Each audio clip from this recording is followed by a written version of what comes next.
Okay, so let's look at inverting a general 2 by 2 matrix. The conjecture is that a formula for its inverse is given by what's on the right here. And notice that that formula can only be computed if this right here is not 0. That right there is called the determinant. This entry times that entry minus that entry times that entry. The way I always like to look at it is you go like that. Now, rather than actually showing you how to come up with the formula, what we can do is we can multiply it all together. Now notice that this is just a scalar, and a scalar we can always move around, so we can move that to the outside. That leaves us with this. If we then multiply this out, we get that right there. Now these terms right here are clearly equal to 0, so they disappear, and these terms right here are just equal to the determinant, and therefore we get the identity back.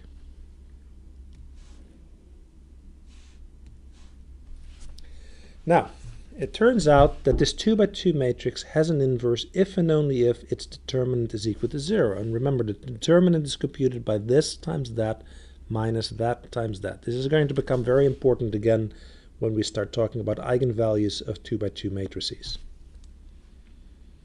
And there you have it. So I like thinking of that as this times that minus that times that. The product of the diagonal minus the product of the antidiagonal is another way of keeping that straight. So, once again, we have an error right there. But now we can add to our list of equivalent statements about when A is non-singular, A is invertible, A inverse exists, etc., is the fact that the determinant of A is non-zero. Now, of course, we've only seen this for a 2 by 2 matrix, but there is the notion of a determinant of a more general square matrix, and it turns out that the condition that the determinant is not equal to 0 is a condition required for a matrix to be invertible, and it's a sufficient condition. So this wraps things up for this week with simple matrices.